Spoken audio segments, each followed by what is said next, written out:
రండి, యెహోవాను గూర్చి ఉత్సాహధ్వని చేయుదము.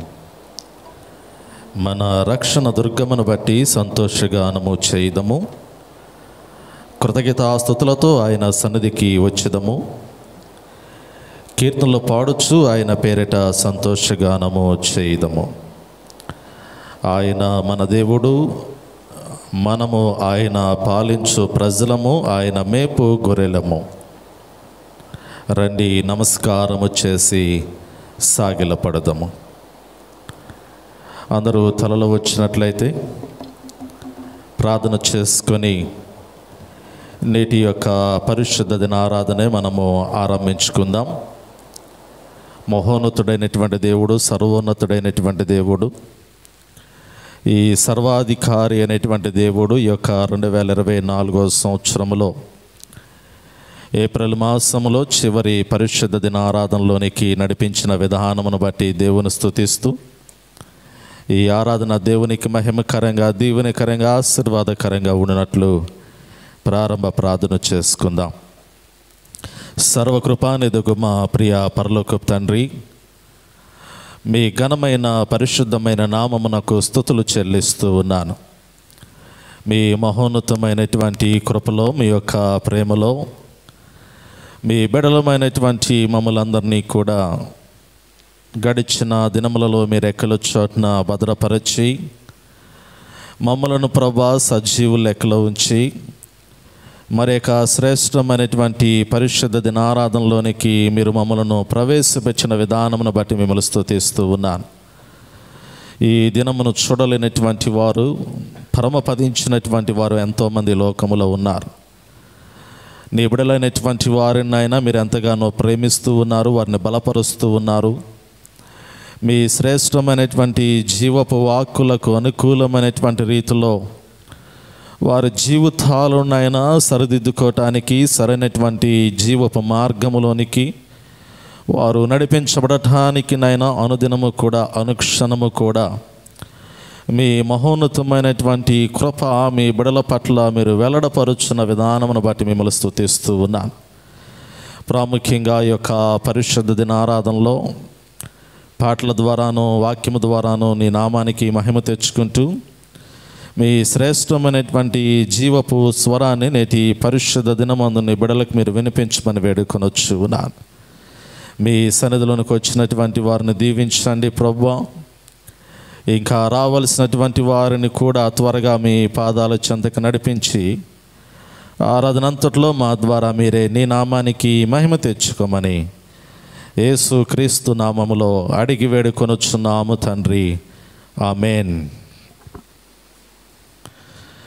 ఈ సమయంలో నేటి పరిశుద్ధ దినారాధనకై ఏర్పాటు చేయబడి ఉన్నటువంటి దేవుని యొక్క లేఖన భాగాన్ని చదువుకుందాం.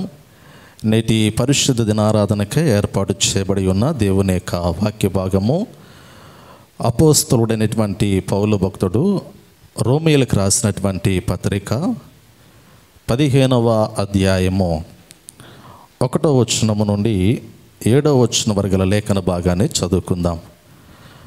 అపోస్తలుడైనటువంటి పౌలు భక్తుడు రోమా సంఘమునకు రాసినటువంటి పత్రిక 15వ అధ్యాయము మొదటి 7 వచనాలు మన మధ్యలో ఉన్నటువంటి కుమారి జెస్సికా గ్లోరీ ముందుకు వచ్చి దేవుని యొక్క లేఖన భాగాన్ని చదివి వినిపించవలసిందిగా ఆహ్వానిస్తూ ఉన్నాను.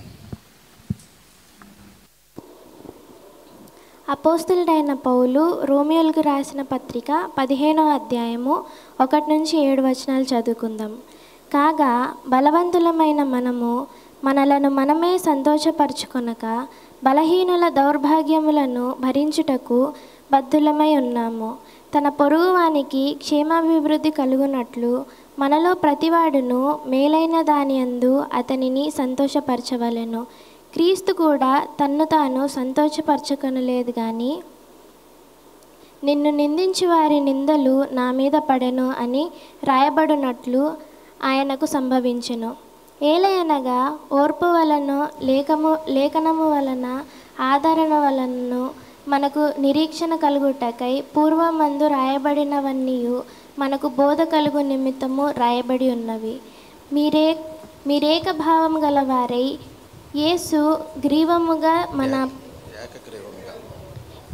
ఏకగ్రీవముగా మన ప్రభు అయిన యేసుక్రీస్తు తండ్రియగు దేవుని మహిమపరచు నిమిత్తము క్రీస్తు యేసు చిత్త ప్రకారము ఒకనితోనొకడు మనసు కలిగిన వారే యుండునట్లు ఓర్పునకును ఆదరణకును కర్తయగు దేవుడు మీకు అనుగ్రహించునుగాక.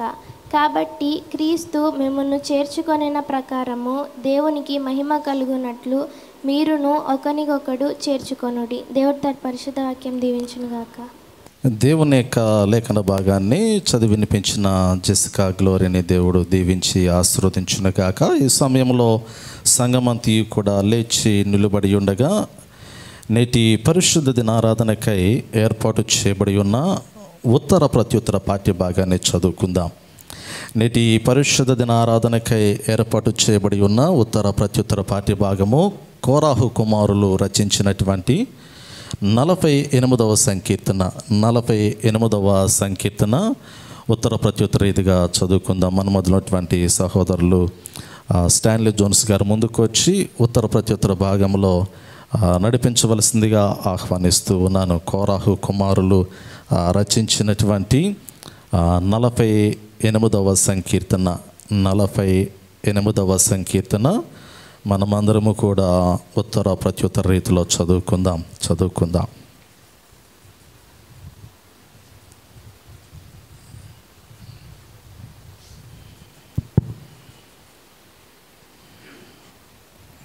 దేవుని నామమునకు మహిమ కలుగును గాక.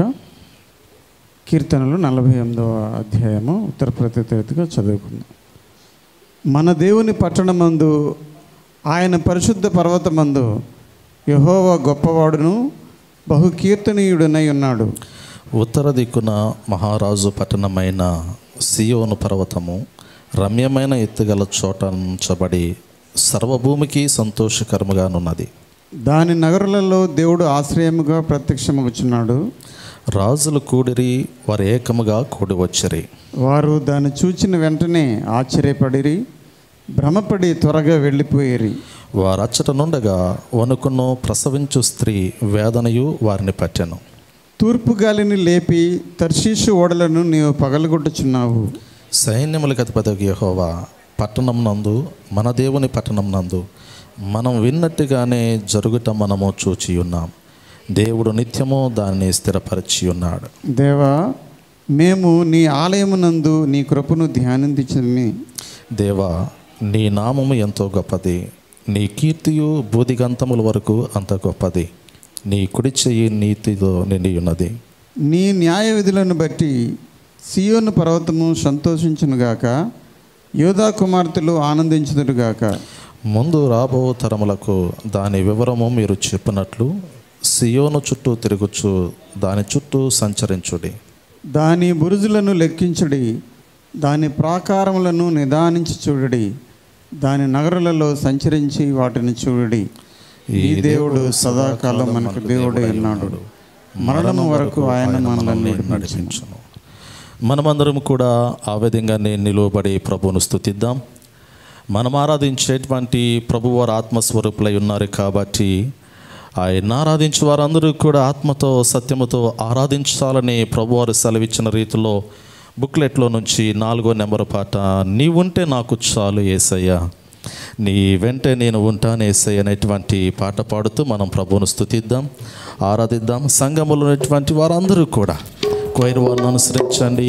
గంభీరమైనటువంటి స్వరములతో చక్కటి గానములతో ప్రభు నామాన్ని కీర్తించండి. అందరూ చప్పట్లు కొట్టొచ్చు.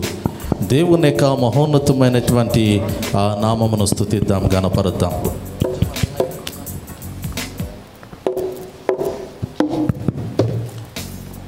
నీ ఉంటే నాకు చాలు యేసయ్య, నీ వెంటే నేను ఉంటాను యేసయ్య. ఈ లోకంలో ప్రభు మనతో ఉంటే చాలు, ప్రభు మనకు తోడ ఉంటే చాలు.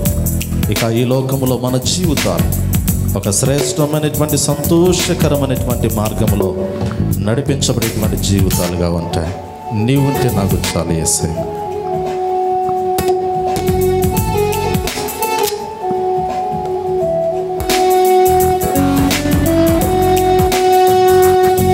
అందరూ కొయిర్ 1 ప్రభువును అవసరించండి. చప్పట్లు కొడుచు ప్రభువును స్తుతించండి.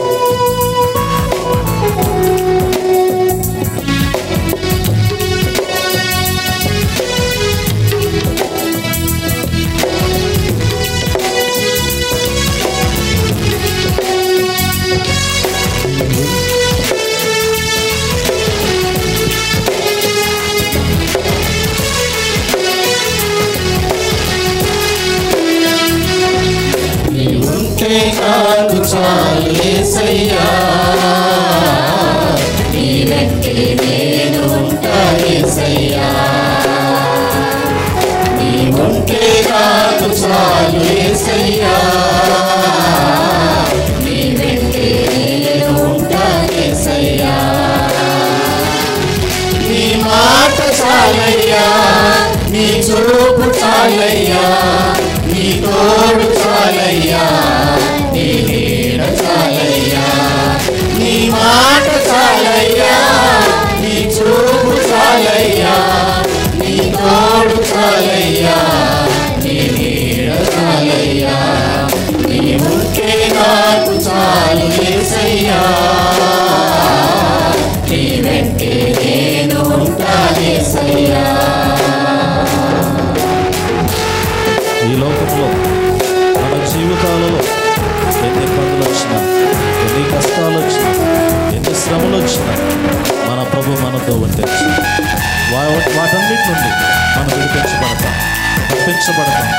సంతోషకరమైనటువంటి మార్గంలో మనము నడిపించబడతాం. మన జీవితంలో సంతోషకరమైన మార్గంలో నడిపించిన ప్రభువును స్తుతిద్దాం.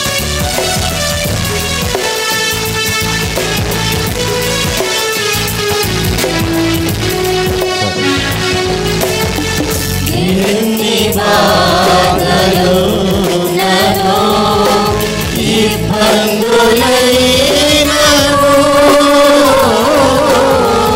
ఎంత కష్టమో వచ్చినా నిష్ఠూరమైనను. అవునయ్యా,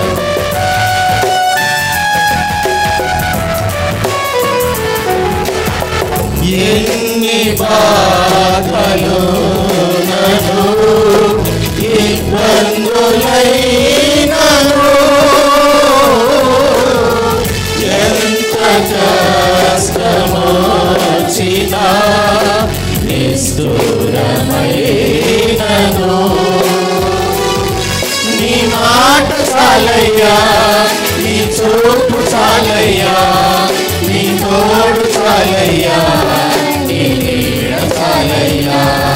నీ మాట చాలయ్యా, నీ చూపు చాలయ్యా, నీ తోడు చాలయ్యా, నీ నీడ చాలయ్యా.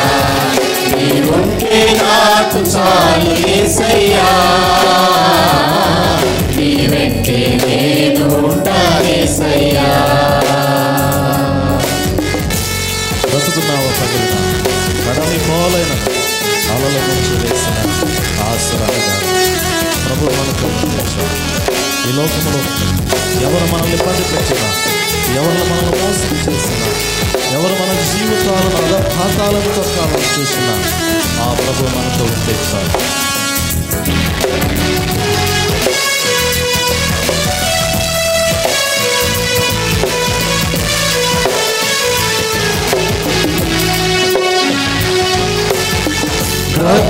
బ్రతుకున్నావా పగిలినా, కడలి పాలైనను, అలలు ముంచి వేసిన ఆశలు అణగారినా. అవును ప్రభువా, నీవు నాకు తోడై తెచ్చావయ్యా. బ్రతుకున్నావా పగిలినా, కడలి పాలైనను, అలలు ముంచి వేసిన ఆశలు అణగారినా. నీ మాట చాలయ్యా, నీ చూపు చాలయ్యా, నీ తోడు చాలయ్యా, నీ నీడ చాలయ్యా.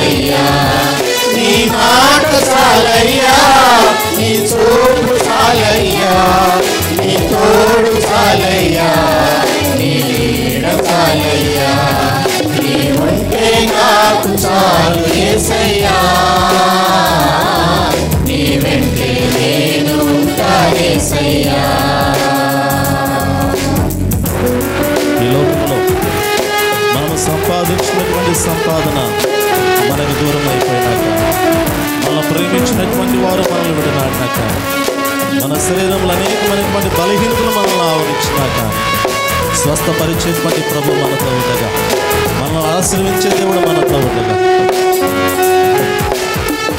ఆస్తులన్నీ పోయినా అనాథగా మిగిలిన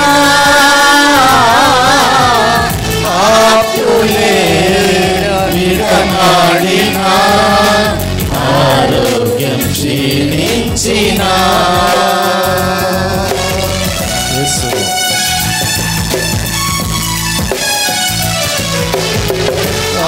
ఆస్తులన్నీ పోయినా అనాథగా మిగిలిన ఆప్తులే విడనాడిన ఆరోగ్యం క్షీణించిన నీ మాట చాలయ్యా, నీ చూపు చాలయ్యా, నీ తోడు చాలయ్యా, నీ నీడ చాలయ్యా, నీ మాట చాలయ్యా, నీ చూపు చాలయ్యా, నీ తోడు చాలయ్యా, నీ నీడ చాలయ్యా, నీ ఉంటే నాకు చాలు యేసయ్యా, నీ వెంటే నేను ఉంటానేసయ్యా. ఈ లోకంలో దేవుడు మనకు తోడయ్యింది, మనకు అసాధ్యమైనటువంటిది ఏది లేదు. దేవుని కృప మనకు తోడయ్యింది. ఈ లోకంలో మనకి సాధ్యమైన దేవుని కృప చేత బలపరచబడినటువంటి మనము దేవుని స్తుతిద్దాం, ఆయన నామాన్ని కనపడతాం. అందరూ చప్పట్లు కొడుచు దేవుని స్తుతించాం.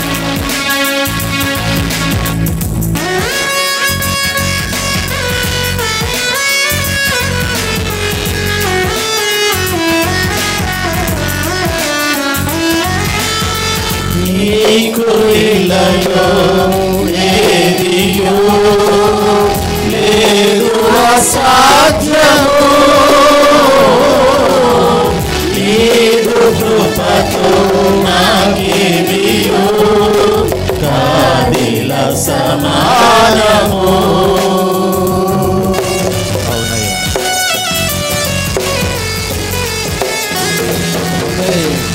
నీకు ఇల్లలో ఏదియో లేదు అసాధ్యము,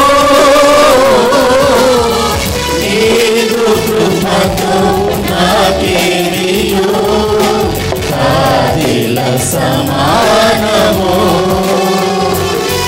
నీ మాట చాలయ్యా, నీ చూపు చాలయ్యా, నీ తోడు చాలయ్యా, నీ నీడ చాలయ్యా, నీ మాట చాలయ్యా, నీ చూపు చాలయ్యా, నీ తోడు చాలయ్యా, నీ నీడ చాలయ్యా, నీ ఉంటే నాకు చాలు యేసయ్యా, నీ వెంటే నేను ఉంటానేసయ్యా, నీ ఉంటే నాకు చాలు యేసయ్యా, నీ వెంటే నేను ఉంటానేసయ్యా. నీ మాట చాలయ్యా, నీ చూపు చాలయ్యా, నీ తోడు చాలయ్యా, నీ నీడ చాలయ్యా, నీ మాట చాలయ్యా, నీ చూపు చాలయ్యా, నీ తోడు చాలయ్యా, నీ నీడ చాలయ్యా. నీ మాట చాలయ్యా, నీ చూపు చాలయ్యా, నీ తోడు చాలయ్యా, నీ నీడ చాలయ్యా.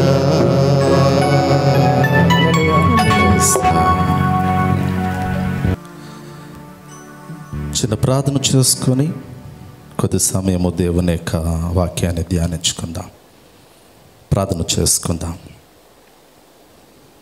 మహాపరిశుద్ధుడైన తండ్రి, ప్రేమ కలిగిన మా దేవ, మీ ఘనమైన నామమునకు స్తుతులు చెల్లిస్తూ ఉన్నాను. నీ మందిర ఆవరణంలో మీ బిడలమైనటువంటి మేమందరము కూడా మీ మహోన్నతమైనటువంటి నామమును స్తుతించే భాగ్యాన్ని, మీ నామమును కొనియాడుకునేటువంటి భాగ్యాన్ని, మీ సన్నిధానములో మీ బిడలమైనటువంటి మేమందరము కూడా ఆత్మతోనూ సత్యముతోనూ మిమ్మల్ని ఆరాధించుకునేటువంటి కృపణ ప్రభా మీరు మాకు అనుగ్రహించి ఉన్నారు. అందును బట్టి మిమ్మల్ని స్తుతిస్తూ ఉన్నాను. ఆశగునినటువంటి ప్రాణమును తృప్తిపరుస్తానని వాగ్దానం చేసిన గొప్ప దేవుడవు. ఈ పరిశుద్ధ దినమందునైన నీ సన్నిధానంలోనికి ప్రవేశించినటువంటి నీ బిడల యొక్క హృదయాలను మీరు జ్ఞాపకం చేసుకోండి. శ్రేష్టమైనటువంటి జీవపు వాక్కుల కొరకు నీ బిడలు ఎదురు చూస్తూ ఉన్నారు. ఆకాశమందు ఆసీనుడైనటువంటి గొప్ప దేవుడవు. నరుల యొక్క హృదయాంతరంగములను పరిశీలిస్తున్నటువంటి జీవాధిపతి అనేటువంటి దేవుడవు. నీ సన్నిధిలో, నీ సముఖములో మా హృదయములు మీ శ్రేష్టమైనటువంటి జీవపు మాటల కొరకు ఎదురు చూస్తున్నటువంటి సమయంలోనైనా మీరు మాతో మాట్లాడమని వేడుకొనొచ్చున్నాను. నీ సావుకునేటువంటి నన్ను కూడా మీ సులువు చోటను మరుగుపరచండి. మాట్లాడువాడు నేను కాదు కానీ మీరే నాలో ఉండి నాతో ఉండి నా యొక్క నోటిని మీ యొక్క నోటి బూరుగా చేసుకొని మీ సన్నిధిలోనికి చేరినటువంటి ప్రతి ఒక్కరితో మాట్లాడమని వేడుకొనొచ్చున్నాను. వాక్యము వెత్తబడుతున్నటువంటి సమయంలో వినగలిగినటువంటి చెవులు, గ్రహించగలిగినటువంటి మనస్సును ప్రభుని బిడ్డలకు అనుగ్రహించండి. మీ సన్నిధిలోనికి వచ్చిన వారిని దీవిస్తూ నాయన ఇంకా రావాల్సినటువంటి వారిని త్వరగా మీ పాదాల చెంతకు నడిపించి యొక్క ఆరాధనంతట్లో మా ద్వారా మీరే నీ నామానికి మహిమ తెచ్చుకోమని యేసు క్రీస్తు నామములో అడిగి వేడుకొనొచ్చున్నాము తండ్రి. ఆమేన్, ఆమేన్, ఆమేన్. ప్రభునందు ప్రియమైన దేవుని సంగమా, ప్రియ సహోదరి సహోదరులారా, యేసు క్రీస్తు శుభనామములో మరి యొక్క పర్యాయము నేను మీ అందరికీ హృదయపూర్వకమైనటువంటి వందనములు తెలియపరుస్తూ ఉన్నాను. ఈ మండు వేసవ కాల సమయంలో మరి మనమందరము కూడా క్షేమముగాను సురక్షితంగాను ఉండటానికి దేవుడు ఎంతగానో తన యొక్క కృపను మన పట్ల వెల్లడపరుచుచున్నారు. అందును బట్టి నేను ఎంతగానో ప్రభు నామాన్ని స్తుతిస్తూ ఉన్నాను. ఈ యొక్క ఏప్రిల్ మాసములో ఈ యొక్క చివరి పరిశుద్ధ దిన ఆరాధనలోనికి దేవుని చేత మనము నడిపించబడి ఉన్నాం. పిల్లల ప్రాముఖ్యంగా గడిచిన కొన్ని పరిశుద్ధ దిన ఆదివారములు ఆరాధనలలో కొన్ని ప్రాముఖ్యమైనటువంటి అంశములను నేను మీతో మాట్లాడడం ఆరంభించి ఉన్నాను. పునరుద్ధానము చెందినటువంటి ప్రభువారు పునరుద్ధాన ప్రత్యక్షతలలో ప్రాముఖ్యంగా యేసు వారితో నడిచెను. గుర్తుందా? మరలా రిపీట్ చేస్తూ ఉన్నాను అన్నీ కూడా. యేసు వారితో నడిచెను, యేసు వారి మధ్యలోనికి వచ్చెను, యేసు వారిని కలుసుకునెను, యేసు వారికి ఆజ్ఞాపించను, యేసు వారిని ఆశీర్వదించెను కదా. నిన్న ఆదివారం 3 విషయాలు జ్ఞాపకం చేశాను. యేసు వారిని కలుసుకునెను, యేసు వారికి ఆజ్ఞాపించను, వారిని ఆశీర్వదించాను. పిల్లరా, ప్రాముఖ్యంగా ఈ 5 మాటలు మీరు నిజంగా మీ హృదయాలలో గడిచిన ఈ ఆదివారాల్లో జ్ఞాపకం చేసినటువంటి వర్తమానాలను గమనించగలిగితే ఒకదానిలో నుంచి ఒకటి, ఒకదానిలో నుంచి ఒకటి, ఒకదానిలో నుంచి ఒకటి తీసుకుని రాబడుతూ ఉన్నాయి. యేసు వారితో నడిచాడు ఎమ్మయ్య మార్గంలో. మేడగదిలో ఒక గదిలో ఉన్నటువంటి 10 మంది శిష్యుల మధ్యలోనికి యేసు ప్రభువారు వచ్చారు. అక్కడ కూడా వారితో మాట్లాడుతూ ఉన్నారు. అదే సమయంలో అపోస్తుల కార్యముల గ్రంథంలో లూకా భక్తుడు జ్ఞాపకం చేసినటువంటి మాటల్లో ప్రభువారు మమ్మల్ని కలుసుకున్నాడు. శరీరధారిగా ఉన్నటువంటి సమయంలో కలుసుకునటం వేరు, మరణించిన తరువాత పునరుద్ధానము చెందిన తరువాత దూరమైపోయినటువంటి సమయంలో, దూరమైపోయినటువంటి స్థితిగతులు కలిగినటువంటి సమయంలో మరలా ఆయన మమ్మల్ని కలుసుకున్నాడు. మాతో మాట్లాడడం ప్రారంభించాడు. మాలో ఉన్నటువంటి అవిశ్వాసాన్ని, అపనమ్మకాన్ని తొలగించుచు ఆయన మాలో పరిపూర్ణమైనటువంటి విశ్వాసమును కలిగి చేసి ఆయన మాకు ఆజ్ఞాపిస్తూ ఉన్నాడు, మమ్మల్ని ఆశీర్వదిస్తూ ఉన్నాడు. గడిచిన ఆదివారాలు ఈ మాటలు జ్ఞాపకం చేస్తూ నేను ముందుకు కొనసాగాను. పిల్లరా, ప్రాముఖ్యంగా ఈ పరిశుద్ధ దినమందు కూడా అపోస్తలుడైనటువంటి పౌలు భక్తుడు జ్ఞాపకం చేసినటువంటి మాటల్లో రోమా సంఘానికి, రక్షించబడినటువంటి క్రైస్తవ విశ్వాసుల యొక్క సమూహానికి జ్ఞాపకం చేసినటువంటి మాట ఏమిటంటే, మనసు కలిసిన వారై ఉండుడి అనేటువంటి మాట. ఎందుకంటే యేసు ప్రభువారితో శిష్యుల యొక్క మనసు కలిసినప్పుడు వారు పరిచర్య చేయటం ఆరంభించి ఉన్నారు. ప్రాముఖ్యంగా నేను ఎందుకు ఈరోజు ఈ యొక్క లేఖన భాగాన్ని మీ ముందుకు తీసుకుని రావాలని ఆశపడుతూ ఉన్నాను అంటే, ఇద్దరు వ్యక్తుల యొక్క మనసు కలవకపోతే, అందుకే వివాహములు జరిగించేటువంటి సమయంలో విడివిడిగా ఉన్నటువంటి స్త్రీ పురుషులను, యవ్వన బిడ్డలను జ్ఞాపకం చేస్తూ మీరిరువురు కూడా ఏక శరీరమై ఉన్నారు అనేటువంటి మాట జ్ఞాపకం చేస్తాం. ఇరువురు కూడా పరస్పరము వేరైనప్పటికీ కూడా, ఆలోచనలు వేరైనప్పటికీ కూడా, దేహములు వేరైనప్పటికీ కూడా, వేరు మార్గాల్లో వారి జీవితాలు ఉన్నప్పటికీ కూడా, దేవునిలోనికి వచ్చి కట్టబడిన తరువాత దేవునిలో వారు జతపరచబడుతున్నటువంటి సమయంలో వారిరువురు వేరుగా ఉన్నప్పటికీ కూడా ఒకటై ఉన్నారు, ఏక మనసు కలిగినటువంటి వారై ఉన్నారు, ఏక శరీరమై ఉన్నారు అనేటువంటి మాటను వివాహ సమయంలో నూతన వధూవరులను ఉద్దేశించి మాట్లాడుతున్నటువంటి మాట. ఇక్కడ పరిశుద్ధ గ్రంథంలో అపోస్తులైనటువంటి పౌలు భక్తుడు సంఘాన్ని జ్ఞాపకం చేస్తూ రోమా పత్రికలో ఉన్నటువంటి మాటల్లో 15వ అధ్యాయంలో మొదటి 7 వచనాల్లో అనేకమైనటువంటి సంగతులు ఇక్కడ బోధించడం ఆరంభిస్తూ ఉన్నాడు. క్రైస్తవులైనటువంటి వారికి, లేదా నూతనంగా క్రీస్తును స్వరక్షకుడిగా అంగీకరించినటువంటి వారికి, యూదులకు, యూదేతరులకు అనేక మందిని అడ్రస్ చేస్తూ అనేక మందిని తన యొక్క మాటల ద్వారా కొన్ని విషయాలు వారికి జ్ఞాపకం చేయాలని ఆశపడుతూ ఉన్నాడు. చూడండి, ఒకసారి మొదటి మాట మనం పరిశీలన చేద్దాం. రోమా పత్రిక 15వ అధ్యాయము. కాగా బలవంతులమైన మనము మనలను మనమే సంతోషపరుచుకొనక బలహీనుల దౌర్బల్యములను భరించుటకు బద్ధులమై ఉన్నాము. తన పొరుగువానికి క్షేమాభివృద్ధి కలుగునట్లు మనలో ప్రతివాడును మేలైన దానియందు అతనిని సంతోషపరచవలెను. మొదటి 2 మాటలు మనం గమనించగలిగితే, ఈ పౌలు భక్తుడు మాట్లాడినటువంటి మాటల్లో, తెలియపరిచినటువంటి మాటల్లో, వ్రాస్తున్నటువంటి మాటలో ఈ మొదటి 2 వచనాలు ఉన్నటువంటి సంగతులను మనం గమనించగలిగితే 2 విషయాలు జ్ఞాపకం చేస్తున్నాడు. ఒకటి బలవంతులు, 2 బలహీనులు అనేటువంటి మాట కదా మనం గమనించవచ్చు. బలవంతులమైనటువంటి మనము అనేటువంటి మాట, బలహీనులు అనేటువంటి మాట, 2 విషయాలు పరస్పరము విరుద్ధమైనటువంటి ఆ పదజాలను ఇక్కడ వాడుతూ ఉన్నాడు. బలవంతులకి వ్యతిరేకము బలహీనులు కదా, అవునా కాదా? సత్యానికి వ్యతిరేకము అసత్యము, నీతికి వ్యతిరేకము అనీతిమంతుడు కానీ, అన్యాయము కానీ, అక్రమము కానీ మనం గమనించవచ్చు.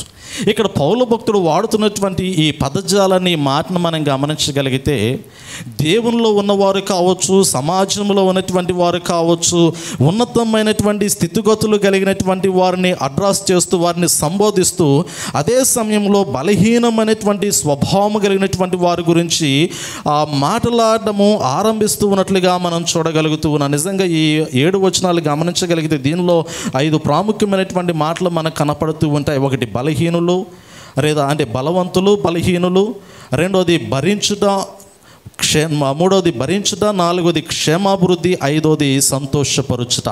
ఈ 5 విషయాలు ఈ యొక్క 7 వచనాల్లో మనం గమనించవచ్చు. మొట్టమొదటేమో బలవంతులు, రెండోదేమో బలహీనులు, మూడోదేమో భరించుట, నాలుగోదేమో క్షేమాభివృద్ధి, ఐదోది సంతోషపరుచుట.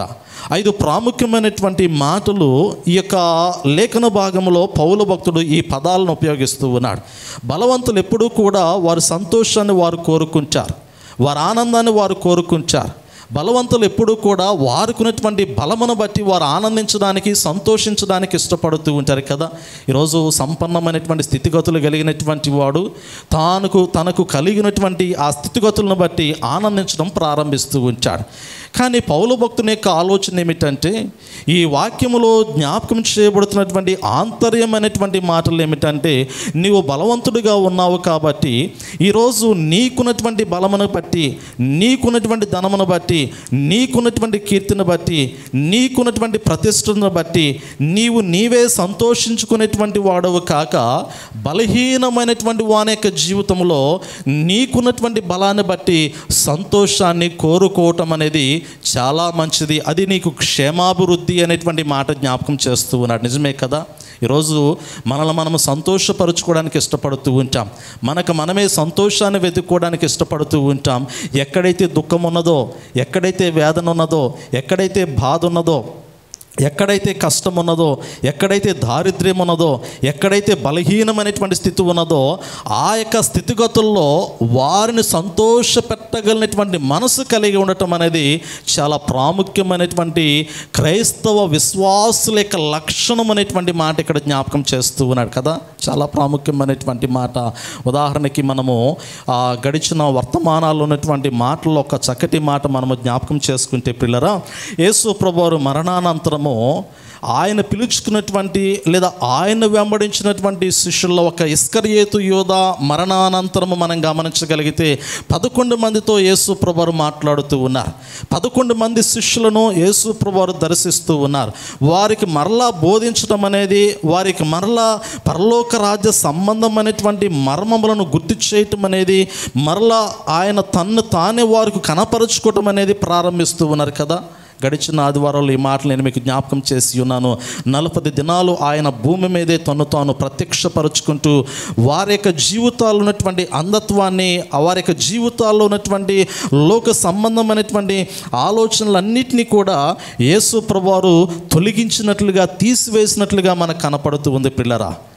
ఎందుకంటే వారు దేవుని రాజ్యానికి ప్రతినిధులుగా ఉన్నారు కాబట్టి, వారు భుజముల మీద దేవుని యొక్క రాజ్య సువార్త ప్రకటించబడటానికి దేవుడు ఒక భారాన్ని వారు భుజముల మీద మోపి ఉన్నాడు కాబట్టి, ఇప్పుడు వారంతటికి వారు సంతోషపరుచుకునేటువంటి వారుగా ఉండకూడదు, కానీ వారి జీవితాలను త్యాగము చేసి, వారు అవసరమైతే సువార్త కొరకు శ్రమ పడైనా కానీ, వేదన పడైనా కానీ, మరణానికి తమను తాము అప్పగించుకున్నైనా కానీ ఎదుటి వారి యొక్క జీవితాల్లో ఇప్పుడు సంతోషాన్ని వారికి కలిగించాలి. నిజమే, యేసు ప్రభువారు ఈ 11 మంది శిష్యులు మరలా ఎందుకు కనపడ్డారు, ఎందుకు వారికి పునరుద్ధాన ప్రత్యక్షతలను పదే పదే కనపరుస్తూ ఉన్నారు అంటే, వారు శ్రమల్లోనికి నడిపించబడటానికి, వారు మరణంలోనికి నడిపించబడటానికి, దేవుని యొక్క రాజ్య సువార్త వారి ద్వారా బలంగా ప్రకటించబడేటువంటి సమయంలో వారు శ్రమపరచబడుతున్నటువంటి క్రమంలో పిల్లరా, మిగిలినటువంటి వారు అనగా రక్షణ సువార్త విన్నటువంటి వారు సంతోషించడానికి. నిజమే కదా? ఈరోజు మనం సంతోషిస్తున్నామా లేదా? ఈరోజు మనం ఆనందిస్తూ ఉన్నామా లేదా? ఈరోజు మనం గంతులు వేస్తూ ఉన్నామా లేదా? ఈరోజు దేవుని నామాన్ని మహింపరిచేటువంటి స్థితిలోనికి దేవుని బిడ్డలుగా మనం జీవిస్తూ ఉన్నాము అంటే, దీని వెనక ఎంతమంది రక్తము చిందించబడి ఉన్నదో, దీని వెనక ఎంతమంది ప్రాణాధారంగా వారి యొక్క ప్రాణములు పెట్టి ఉన్నారు. అంత ఈజీగా మనకు సువార్త వచ్చిందా? అసలు మనం పట్టుకున్నటువంటి బైబిల్, మనం చదువుతున్నటువంటి బైబిల్ అంత తేలిగ్గా మనకు అనుగ్రహించబడిందా? మహానుభావుడు విలియం కేరీ గారు తన యొక్క కుటుంబము సమస్తము కూడా మరణకరమైనటువంటి స్థితిలోనికి వెళ్ళిపోయినటువంటి పరిస్థితుల్లో లోకములో ఉన్నటువంటి వారు దేవుని యొక్క వాక్యమును చూడాలి, దేవుని యొక్క వాక్యమును చదవాలని తన్ను తానే సంపూర్ణంగా దేవునికి సమర్పించుకొని పిల్లరా, ఎన్ని శ్రమలు వచ్చినా కానీ వాటిని ఎదుర్కొని కూడా ఈ పరిశుద్ధ గ్రంథాన్ని మన యొద్దకు పంపించినట్లుగా, అంటే దేవుడు ఇచ్చినటువంటి గ్రంథాన్ని అనువాదము చేసి మనము చదువుకోవడానికి, వాక్యమును మనము ధ్యానించుకోవడానికి విలియం కేరీ గారు ఒక సాధనంగా వాడబడినట్లుగా మనం చూడగలుగుతూ ఉన్నాం.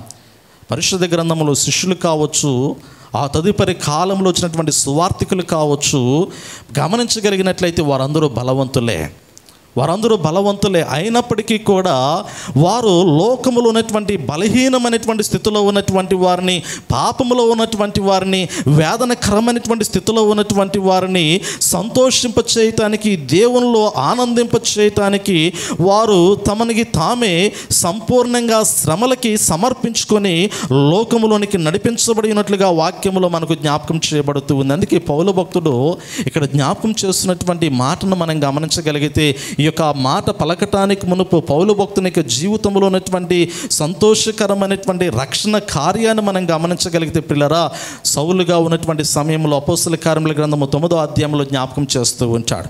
క్రైస్తవులైనటువంటి వారిని హింసించడానికి, సంఘములను పాడు చేయడానికి. చూడండి 9వ అధ్యాయం అపోస్తల కార్యముల గ్రంథము 9వ అధ్యాయం. ఏ స్థితిలో ఉన్నటువంటి వాడు ఏ స్థితిలోనికి నడిపించబడ్డాడు, తనని నడిపించినటువంటి వానిని ఏ విధంగా తాను హత్తుకొని ఉన్నాడో ఈ గ్రంథములో ఉన్నటువంటి మాటలో మనం గమనించవచ్చు. పిల్లలు చూడండి ఒక్కసారి 9వ అధ్యాయం ప్రారంభోచనము. సౌలు ఇంకను ప్రభువు యొక్క శిష్యులను బెదిరించుటయును హత్య చేయుటను తనకు ప్రాణాధారమైనట్టు ప్రధాన యాజకుని యొద్దకు వెళ్ళి ఈ మార్గమందున్న పురుషులనైనను స్త్రీలనైనను కనుగొని ఎడల వారిని బంధించి యెరూషలేమునకు తీసుకుని వచ్చుటకు దమస్కులోని సమాజములు వారికి పత్రికలు ఇమ్మని అడిగిన. పిల్లలు వాక్యాన్ని గమనించగలిగితే, ఇప్పుడు శ్రమపరచబడటానికి ఇష్టపడుతున్నటువంటి వ్యక్తి ఒకానొక సమయంలో నేను శ్రమపరిచినటువంటి వాడును అనే మాట జ్ఞాపకం చేస్తూ ఉన్నాడు. అంటే మనసు మారటానికి ఉన్నటువంటి సంబంధాన్ని ఇక్కడ జ్ఞాపకం చేస్తూ ఉన్నాను. ఈరోజు మన అంశము కూడా ప్రాముఖ్యమైనటువంటి మాట ఇదే, మనసు కలిసిన వారై అంటాడు. మన మనసు ఎవరితో కలవాలి అంటే మన కుటుంబ సభ్యులతో కలిసినా కలవకపోయినా కానీ, అవునా, భార్యతో భర్త మనసు కలిసిద్దో లేదో తెలియదు, కానీ భర్త యొక్క మనసు భార్యతో కలిసిద్దో, భార్య యొక్క మనసు భర్తతో కలిసిద్దో లేదో తెలియదు, కానీ నేడు దినాలు అందరి మనసులు కొన్ని ప్రాముఖ్యమైనటువంటి ఈవులతో కలిసిపోతూ ఉంటాయి. కొంతమంది ఆ సీరియల్స్ వచ్చేటువంటి రీతిలో దానిలో ఆనందపడుతూ ఉంటారు. ఆ మనసు లీనమైపోద్ది, అక్కడ లీనమైపోద్ది. అంటే ఒక్కసారి దాన్ని చూడకపోతే వారి మనసులో ఏదో పోగొట్టుకున్నట్టుగా.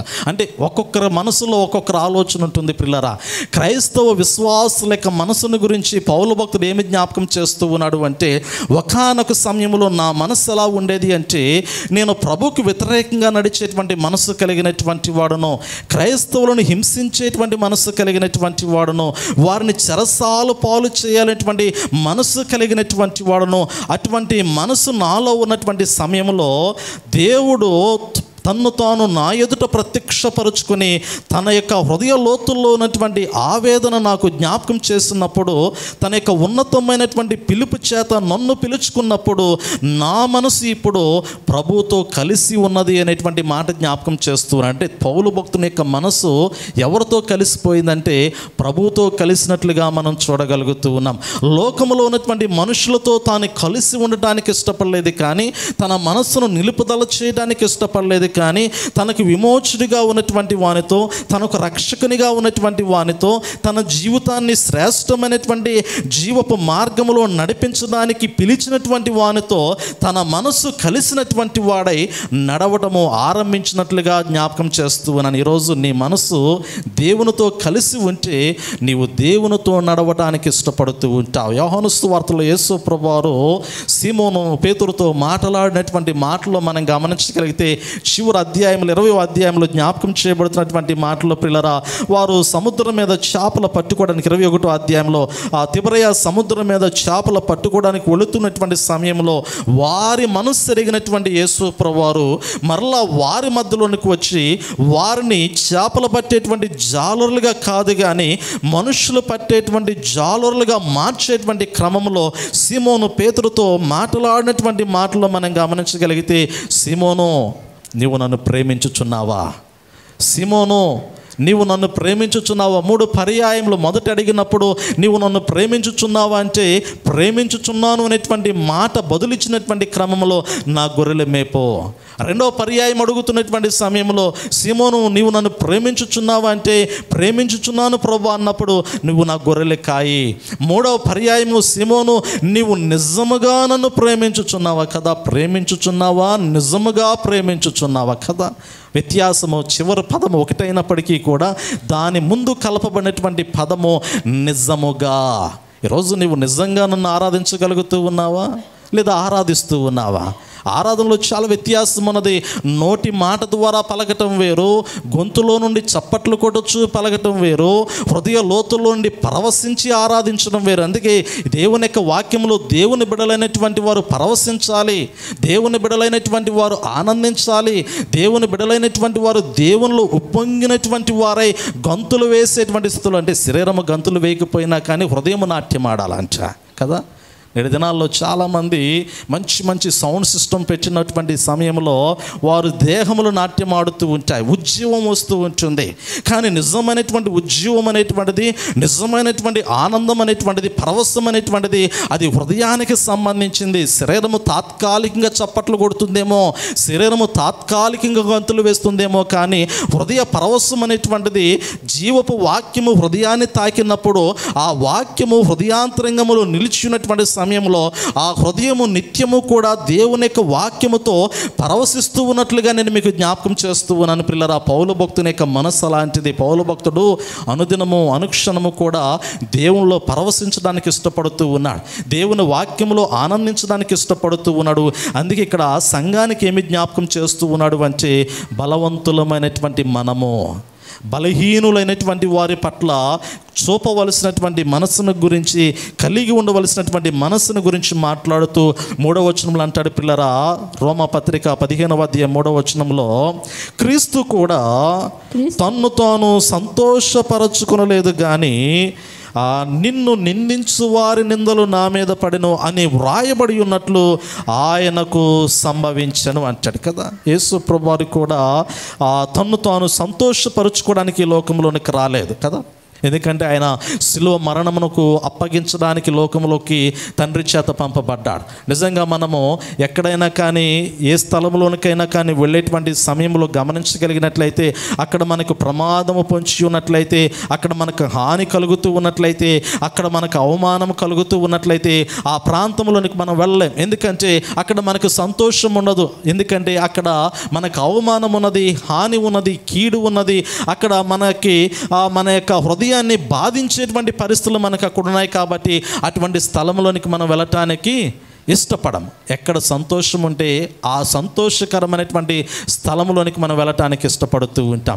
ఇక్కడ యేసు ప్రభువారి గురించి పౌలు భక్తుడు జ్ఞాపకం చేస్తున్నటువంటి మాట ఏమిటంటే, ఆయన ఎదుట మరణం ఉన్నది అని తెలిసినప్పటికీ కూడా, ఆయన ఎదుట అవమానం ఉన్నదని తెలిసినప్పటికీ కూడా, ఆయన ఎదుట అనేకమైనటువంటి హేళన చేసేటువంటి మనుషులు ఆయన చుట్టూ ఉన్నారు అని తెలిసినప్పటికీ కూడా ఆయన వారి మధ్యలో ఉన్నాడు అంటే ఆయన తనని తాను సంతోషపరచుకోవట్లేదు, కానీ వారిని సంతోషపరచడానికి, ఆయన శిలువ మరణమునకు అప్పగించబడటానికి వారి మధ్యలోనికి ప్రవేశించినట్లుగా పరిశుద్ధ గ్రంథంలో పౌలు భక్తుడు జ్ఞాపకం చేస్తూ ఉన్నాడు. నిజమే కదా.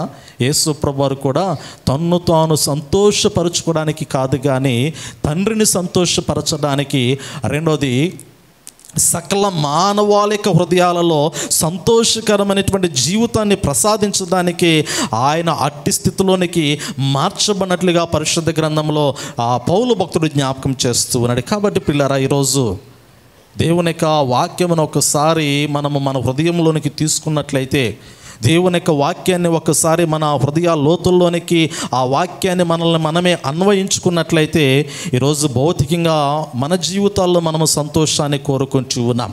మన శరీరానికి అవసరమైనటువంటి సంతోషాన్ని మనం అందించడానికి ఇష్టపడుతూ ఉన్నాం. మన మనస్సు యొక్క కోరికల ప్రకారంగా, మన మనస్సు యొక్క ఆలోచనల ప్రకారంగా మనము జీవించడానికి ఇష్టపడుతూ ఉన్నాము. కానీ మనము ప్రభువుని సంతోష పెట్టగలిగినటువంటి స్థితిలోనికి మన జీవితాలు ప్రవేశించగలిగాయా లేదా అనేది ఒకసారి మనమే పరిశీలన చేసుకోవాలి.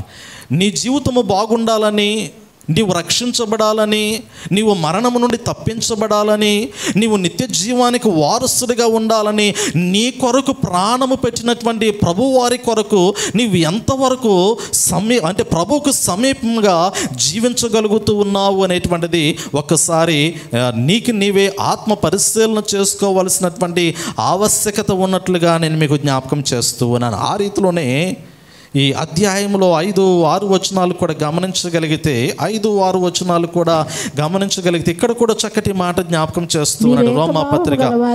మీరేకభావము గలవారై ఏకగ్రీవముగా మన ప్రభువైన యేసుక్రీస్తు తండ్రియగు దేవుని మహిమపరచు నిమిత్తము క్రీస్తు యేసు చిత్త ప్రకారము ఒకనితో నొకడు మనస్సు కలిసిన వారయునున్నట్లు ఓర్పునకును ఆదరణకును కర్తయగు దేవుడు మీకు అనుగ్రహించును గాక. పిల్లల చక్కటి మాటను ఇక్కడ పౌలు భక్తుడు జ్ఞాపకం చేస్తూ ఉన్నాడు కదా. 3-4 వచనాలేమో ప్రభువును గురించి, 1-2 వచనాలేమో సంఘములో ఉన్నటువంటి మరి బలవంతుల గురించి, బలహీనుల గురించి జ్ఞాపకం చేస్తూ, 3-4 వచనాల్లో క్రీస్తుని గురించి జ్ఞాపకం చేస్తూ, క్రీస్తు ప్రభువారు కలిగినటువంటి మనస్సును గురించి జ్ఞాపకం చేస్తూ, 5-6 వచనాల్లోనికి వచ్చిన తర్వాత ఇప్పుడు క్రీస్తుని గురించి నేను మీకు జ్ఞాపకం చేసిన రీతిలో మీరు కూడా అటువంటి మనస్సు కలిగి ఉండాలి అనేటువంటి మాట.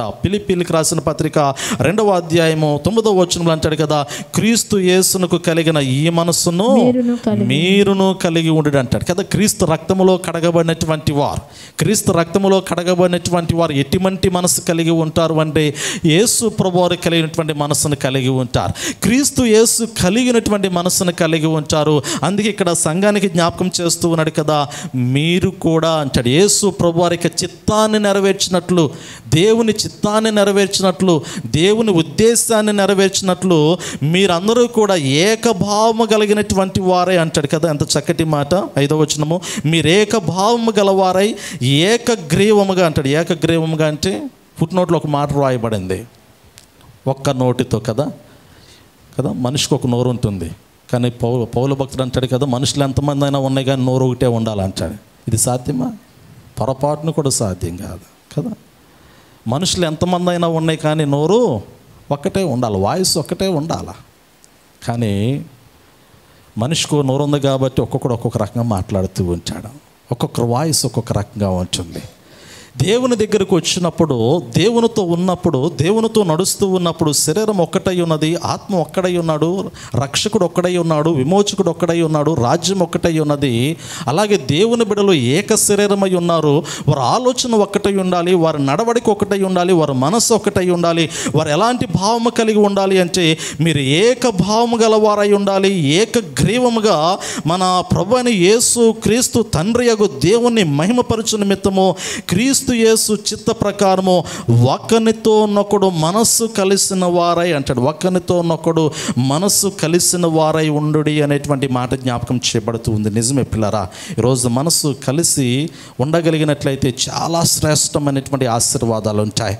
సంఘము అభివృద్ధిలోనికి తీసుకుని రాబడ్డానికి గల ప్రాముఖ్యమైనటువంటి కారణము దినదినము కుటుంబాలు, క్రైస్తవ కుటుంబాలు ఉజ్జీవింపబడడానికి గల ప్రాముఖ్యమైనటువంటి కారణం ఏమిటంటే ఎంతమంది అయినా ఉన్నప్పటికీ కూడా వారు మనస్సు ఒక్కటై ఉండాలి, వారి ఉద్దేశం ఒక్కటై ఉండాలి, వారి ఆలోచన ఒక్కటై ఉండాలి. అది క్రీస్తు నిమిత్తమై ఉండాలి, క్రీస్తు కొరకై ఉండాలి, క్రీస్తులో అయి ఉండాలి అనేటువంటి మాట జ్ఞాపకం చేస్తూ ఉన్నాను. అప్పుడు వారి జీవితాలు ఆశీర్వాదకరంగా ఉంటాయి, అక్కడ వారి జీవితాల్లో అభివృద్ధి ఉంటుంది, అక్కడ వారి జీవితాల్లో ఉన్నతమైనటువంటి దేవుని కార్యములు మెండుగా కనపడుతూ ఉన్నట్లుగా పరిశుద్ధ గ్రంథంలో దేవుని యొక్క మాటలు మనకు కనపడుతూ ఉన్నాయి. పిల్లలు చూడండి, పరిశుద్ధ గ్రంథంలో ఒక మాట మనం గమనించగలిగితే మనసు కలిసినటువంటి వారై, హృదయాలు కలిసినటువంటి వారై, పాత నిబంధన కాలంలో ఇద్దరు స్నేహితులు మనకు కనపడుతూ ఉంటారు కదా.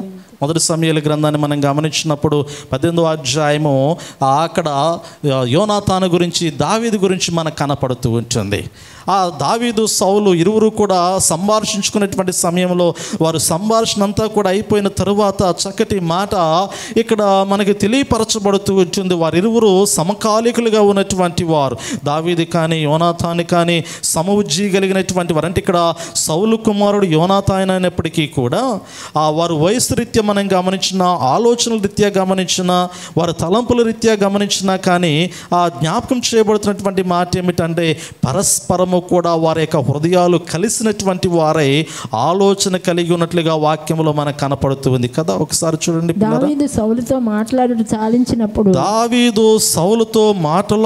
చాలించినప్పుడు యోనాతాను హృదయము దావీదు హృదయముతో కలిసిపోయేను అంటాడు కదా. నేటి దినాల్లో నిజంగా సంఘంలో క్రైస్తవుల యొక్క హృదయాలు ఇలా కలిసిపోవాలి కదా. నేటి దినాల్లో నేను ఒక మాట నన్ను ఎక్కడో ఒక దైవజనుడు మాట్లాడుతున్నటువంటి సమయంలో, సార్ నేటి దినాల్లో అసలు మనుషులు ఎలా ఉన్నారంటే కత్తులు కట్టుకొని తిరుగుతున్నారు సార్ అన్నాడు. కత్తులు కట్టుకొని తిరగటం ఏంటి అనేటువంటి ఆలోచన వచ్చింది. కత్తులు కట్టుకొని తిరుగుతున్నారు సార్ అంటాడు.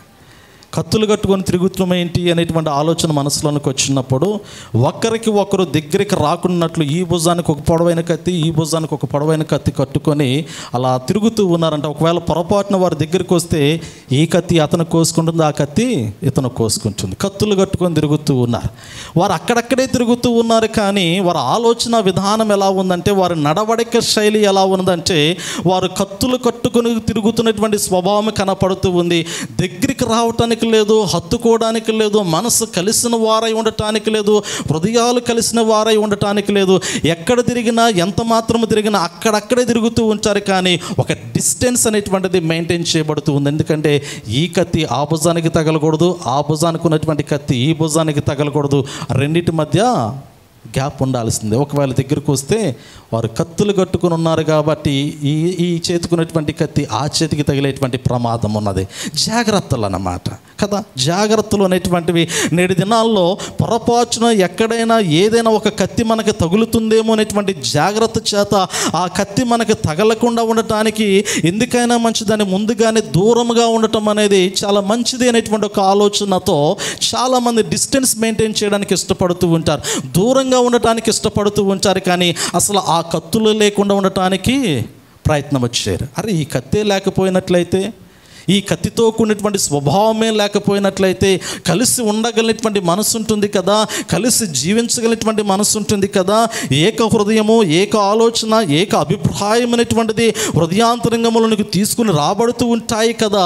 అభివృద్ధి అనేటువంటిది కనపడుతూ ఉంది కదా అనేటువంటి ఒక ఆలోచన మనసులోనికి రాలేకపోవటం అది చాలా విచారకరమైనటువంటి పరిస్థితి పిల్లలు. అందుకే పరిశుద్ధ గ్రంథంలో ఇక్కడ అంచాడు కదా, యోనాతాను హృదయము దావీదు హృదయముతో కలిసిపోయిందంట. వారి ఆలోచనలు కలిసిపోతూ ఉన్నాయి. వారి యొక్క పరస్పరము వారి హృదయంలో కలుగుతున్నటువంటి ప్రతి ఆలోచన దావీదు ఎలా ఆలోచన చేస్తూ ఉన్నాడో యోనాతాను కూడా అలాగే ఆలోచన చేస్తూ ఉన్నాడు. వారిరువురు మంచి ప్రాణ స్నేహితులుగా మారిపోయినట్లుగా ఒకరి కొరకు ఒకరు ప్రాణము పెట్టగలిగినటువంటి స్థితిలోనికి వారి స్నేహము వచ్చినట్లుగా వారు మనసులు అంతగా కలిసి వారు జీవితాన్ని ముందుకు కొనసాగించుకున్నట్లుగా పరిశుద్ధ గ్రంథంలో దావీదు గురించి యోనాతాను గురించి చక్కటి మాటలు మనకు కనపడుతూ ఉన్నాయి పిల్లల. నిజమే కదా, ఎంత చక్కటి మాట. అందుకే పౌలు భక్తుడు కృత నిబంధన కాలమైనటువంటి సంఘాలకి క్రైస్తవులకి జ్ఞాపకం చేస్తున్నటువంటి మాట ఏమిటంటే, ఒకటి నీ మనసు ప్రభువుతో కలవాలి, రెండోది నీ మనసు నీ పొరుగువానితో కలవాలి కదా. నీ దేవుడైనటువంటి యెహోవాను నువ్వు నిండు మనసుతో ప్రేమించాలా, ఆయన అనుసరించాలా, దేవుణ్ణి ప్రేమించాలా, తర్వాత నీ పొరుగువాన్ని ప్రేమించాలా. దేవునితో నీ మనసు కలిసినప్పుడు, దేవుని యొక్క ఆలోచన నీ హృదయంలో కలిసి నివాసము చేస్తూ ఉన్నప్పుడు, అప్పుడు నీ పొరుగువానితో నీవు కలిసి ఉండేటువంటి మనసు నీలోనికి వస్తూ ఉంది. అప్పుడు అక్కడ ఏమి కనపడుతూ ఉందంటే ఏక అభిప్రాయం కనపడుతూ ఉంది, ఏక ఆలోచన కనపడుతూ ఉంది, అభివృద్ధి కనపడుతూ ఉంది. అక్కడ ఒక ఎదుగుదల అనేటువంటిది కనపడుతూ ఉన్నట్లుగా పరిశుద్ధ గ్రంథంలో మనం గమనించగలుగుతూ ఉన్నాం. నిజమే, పరిశుద్ధ గ్రంథంలో మనం గమనించగలిగితే చాలా ప్రాముఖ్యమైనటువంటి మాటలో యెషయా గ్రంథము 26వ అధ్యాయము 3వ వచన భాగంలో తెలియపరుస్తూ ఉంటాడు కదా, ఎవరిని మనస్సు నీ మీద ఆనుకునునో నీవు వాని పూర్ణ శాంతి గలవానిగా కాపాడుదువు, ఏలయనగా అతడు నీ యందు విశ్వాసం ఉంచి ఉన్నాడు కదా. అంత చక్కటి మాట. ఎవరిని మనస్సు నీ మీద ఆనుకునునో అంటాడు కదా. ఈరోజు మన మనస్సు దేవుని మీద ఆనుకోలేదని నేను అంటలేదు, కానీ ఏ రీతిలో ఆనుకున్నది అనేటువంటి మాట కూడా మనకి ప్రాముఖ్యమే కదా.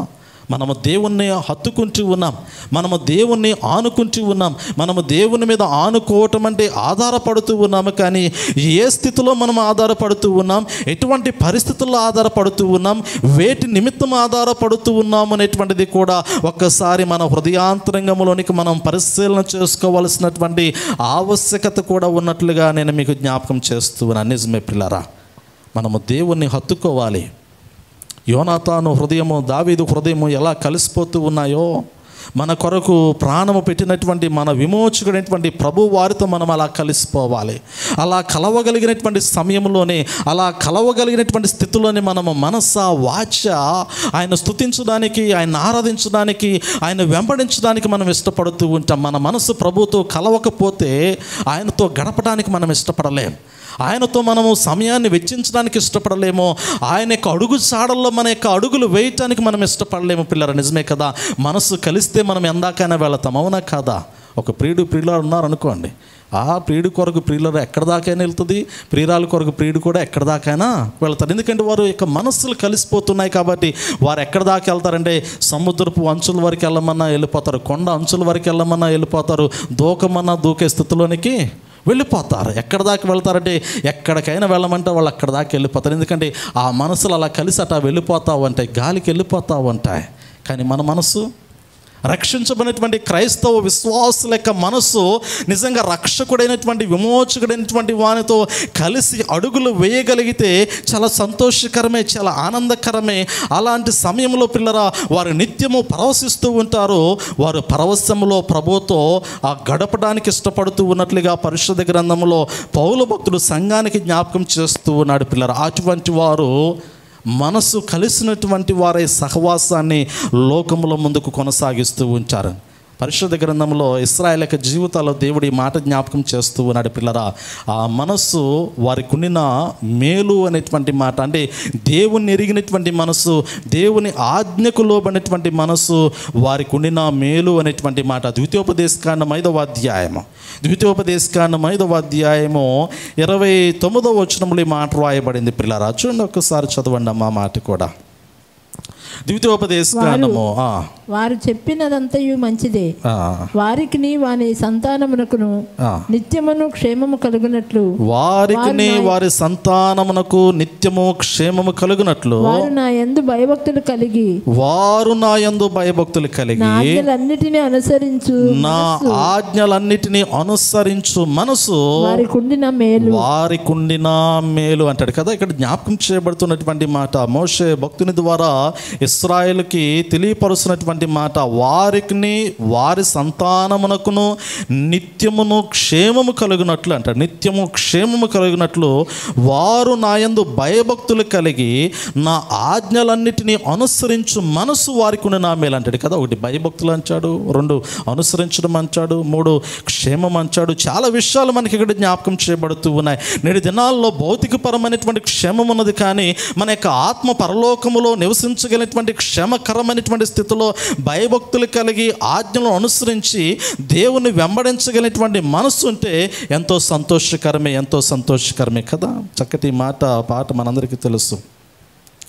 కడలేని కడలి తీరము ఎడమాయే కడకున బ్రతుకున, కడలేని కడలి తీరము ఎడమాయే కడకున బ్రతుకున, గురిలేని తరుణాన వేరువగా నాదరినే నిలిచేవా నా ప్రభు, గురిలేని తరుణాన వేరువగా నాదరినే నిలిచేవా నా ప్రభు, నేను వెళ్ళే మార్గము నా యేసుకే తెలియును, నేను వెళ్ళే మార్గము నా యేసుకే తెలియును, శోధించబడిన మీదట నేను సువర్ణమై మారెదను, శోధించబడిన మీదట నేను సువర్ణమై మారెదను, హల్లెలూయా హల్లెలూయా హల్లెలూయా ఆమేన్, హల్లెలూయా హల్లెలూయా హల్లెలూయా ఆమేన్ కదా. నేను వెళ్ళే మార్గము నా యేసుకే తెలియను. ఇక్కడ దేవుని వాక్యములో జ్ఞాపకం చేయబడుతున్నటువంటి మాట మనం గమనించగలిగితే, దేవుడు ప్రతి వాని యొక్క మార్గమును చక్కగా ఎరిగినటువంటి వాడై ఉన్నాడు కాబట్టి పలికినటువంటి మాట ఏమిటంటే, నా ఆజ్ఞలన్నిటినీ అనుసరించు మనసు వారికి నా మేలు అంటాడు కదా. కొందరు జీవితాలను గమనించినప్పుడు ఆ మనసు లేదు వారికి. దేవుని వాక్యాన్ని వినేటువంటి మనసు లేదు, దేవుని మాటలు వినేటువంటి మనసు లేదు, ఆయన మార్గములో నడిచేటువంటి మనసు లేదు, ఆయనకు అనుకూలమైనటువంటి రీతిలో జీవితాన్ని మార్చుకునేటువంటి మనసు లేదు, ఆఖరికి ఆ దేవుని బిడలైనటువంటి వారితో కలిసి జీవించేటువంటి మనసు కూడా లేనటువంటి పరిస్థితి కనపడుతుంది. ఆ మనసు వారికి ఉండిన మేలు అనేటువంటి మాట దేవుని వాక్యంలో జ్ఞాపకం చేయబడుతుంది. నిజమే, క్రొత్త నిబంధన కాలంలో ప్రియులరా, యేసు ప్రభువారు శిష్యులకు నేర్పించినటువంటి క్రమం ఏమిటంటే, వారికి బోధించినటువంటి సత్యం ఏమిటంటే, ఒకటి, మీ మనసు నాతో కలిసి ఉండాలి, రెండోది మీ మనసులు ఇతరులతో కూడా కలిసి ఉండాలి. అలాంటి సమయంలోనే మీరు క్షేమాన్ని కోరుకుంటారు, అలాంటి సమయంలోనే మీరు ప్రేమను పంచగలుగుతూ ఉంటారు, అలాంటి సమయంలోనే ఎదుటివానికి జీవితాలను రక్షించేటువంటి స్థితిలోనికి మీరు రాగలుగుతూ ఉంటారు. మీ మనసు ఇతరులతో కలిసి లేనప్పుడు, మీ మనసు ఇతరులతో పంచుకోలేనప్పుడు, మీ మనసులో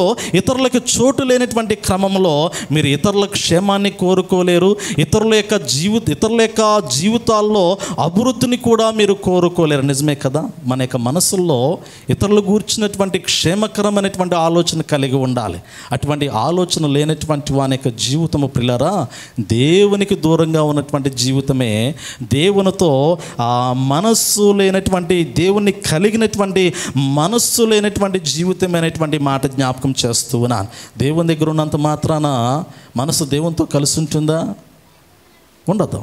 పరిశుద్ధ గ్రంథంలో అంటాడు కదా, ప్రభువా ప్రభువా ప్రభు అని పిలిచి ప్రతివాడు పరలోక రాజ్యంలోనికి ప్రవేశించలేడు. ఎందుకంటే చాలామంది నోటి మాటల చేత ప్రభువుని పిలవగలుగుతూ ఉంటారు, ప్రభువు మాటలు ఉచ్చరించగలుగుతూ ఉంటారు, కానీ ప్రభువుతో వారి యొక్క జీవితాన్ని కడవరకు కూడా కొనసాగించుకునేటువంటి స్థితిలోనికి రాలేరు పిల్లలు. ఉదాహరణకు ఒక మాట జ్ఞాపకం చేస్తాను. పరిశుద్ధ గ్రంథంలో మనం గమనించగలిగితే 2వ రాజుల గ్రంథం 5వ అధ్యాయంలో జ్ఞాపకం చేయబడినటువంటి మాట నయమాను యొక్క కుష్టు రోగమును గురించి అక్కడ జ్ఞాపకం చేయబడుతూ ఉంది పిల్లరా. అదే సమయంలో 3 ప్రాముఖ్యమైనటువంటి విషయాల్లో మొదటి మాట, ఒకటి ఎలీషా ప్రవక్తని గమనించవచ్చు, రెండోది గెహాజీ అనబడినటువంటి శిష్యుని గమనించవచ్చు, మూడోది నయమాను అనబడినటువంటి ఆ వ్యక్తిని, అధికారిని మనం గమనించవచ్చు పిల్లరా.